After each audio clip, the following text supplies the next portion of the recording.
সমগ্র পশ্চিমবঙ্গ জুড়ে এসআইআরের হ্যারিংয়ের নোটিশ বুথে বুথে, কোনো বুথে 200 তো কোনো বুথে 400। বিশেষ করে যেগুলো বুথে মুসলিমদের সংখ্যা বেশি সেই সমস্ত বুথে নোটিশের সংখ্যাও বেশি।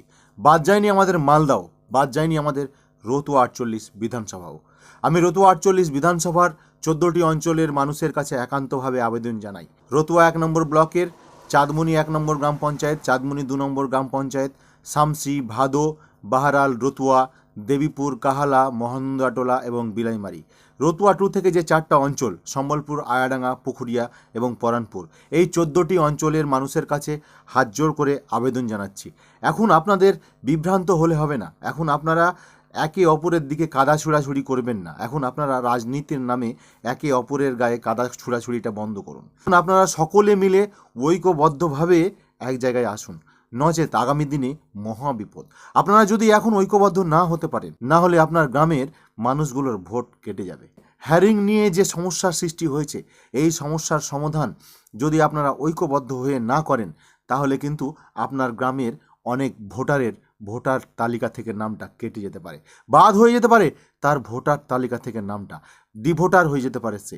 অবশ্যই এই জিনিসটা আপনাদের সবাইকে মাথায় রাখতে হবে। একটা গুরুত্বপূর্ণ অধ্যায় এখন চলছে, আর এই মুহূর্তে দেশের প্রধানমন্ত্রী আমাদের মালদায় কিন্তু আসছেন। বিজেপির যে এই রণকৌশল, শুধুমাত্র বাংলায় ক্ষমতায় আসার জন্য, শুধুমাত্র বাংলায় ভোটে জেতার জন্য, ভোটারদেরকে বাদ দেওয়ার যে চক্রান্ত বিজেপি করছে, ভোটারদেরকে ডিভোটার করার যে চক্রান্ত বিজেপি করছে, আজকে এই কাগজ বৈধ নয়, কালকে ওই কাগজ বৈধ নয়, বিভিন্ন রকম নতুন নতুন নিয়ম নিয়ে আসছে। শুধুমাত্র একটাই ষড়যন্ত্র, বাংলায় তাদেরকে ভোটে জিততে হবে। আর এই ভোটে জিতা শুধুমাত্র আপনারাই রুখে দিতে পারেন।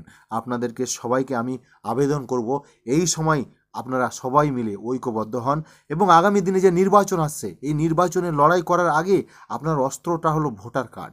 আপনার অস্ত্রটা হলো আপনাকে ভোটার তালিকায় আপনার নাম থাকতে হবে। আপনার ভোটার তালিকায় যদি নাম না থাকে, তাহলে কিন্তু আপনি ভোটটা দিতে পাবেন না।